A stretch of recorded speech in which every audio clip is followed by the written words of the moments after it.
Good afternoon, friends. Thank you so much for that warm introduction. Thank you, Senator Muth, my friend and colleague. I appreciate each of you for joining us today. I also want to give a shout out to my colleagues from the House who are here, and thank the Pennsylvania Human Relations Commission and its director, Chad Dion Lassiter, for bringing us all together today. We're living through some frightening and chaotic times. Our trusted democratic institutions and freedoms are under attack. The cost of living, food, energy, water, and more continue to rise. And important safety net programs are being threatened, rolled back, and cut. Our homes should be a sanctuary from the chaos of the outside world. Everyone deserves a safe, healthy environment to call home, a warm place to take refuge on a cold winter's day like today. Unfortunately, not everyone has a home. And when it comes to the affordable housing crisis, source of income discrimination is another big obstacle facing lower income workers and families. My friend and colleague, Senator Muth and I have partnered on legislation to change that. Senate Bill 1152 prohibits property owners from denying housing to individuals based solely on their lawful source of income, including housing vouchers, pension payments, child support, alimony, and public assistance. And I want to point out in this very comprehensive white paper that we all have today, page 5, the page after the executive summary has the list of key recommendations from this research. And the PHRC's number 1 recommendation is exactly what Senator Muth and I are addressing in Senate Bill 1152.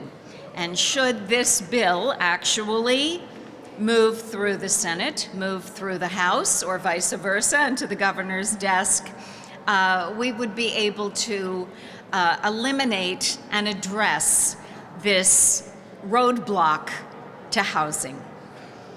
Federal, state, and local housing assistance programs are designed to help people access affordable housing. They should not be used as an excuse for landlords to deny or discriminate against potential tenants. When about 70% or more of landlords refuse to accept housing vouchers, finding affordable housing becomes even harder.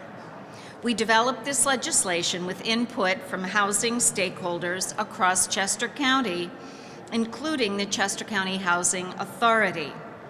I'd like to share a few words from its CEO and Executive Director, Paul Diggs, who said, "We know this policy works. States like Maryland have long recognized source of income protections as a critical fair housing tool, and neighboring states, including New Jersey, Delaware, and Michigan, have recently taken action as well. Source of income discrimination only deepens inequality and undermines our collective responsibility to ensure fair, stable housing opportunities for all Pennsylvanians. At a time when Pennsylvania is facing an unprecedented affordable housing crisis, we cannot afford policies that further limit access to housing for working families, seniors, and people with disabilities. If a tenant can pay rent fully and on time, it should not matter whether that income comes from wages, a housing voucher, or a fixed benefit. So having a good, safe, secure, and stable place to call home and to escape the uncertainty of the outside world is vital. It's not something that we take for granted. This bill will help more people find affordable options. We appreciate it being a top recommendation of the Pennsylvania Human Relations Commission. And again, I want to thank the Human Relations Commission, Senator Muth, and each of you for being here. Let's pass this legislation so that more Pennsylvanians and their families can access affordable housing in our communities. Thank you.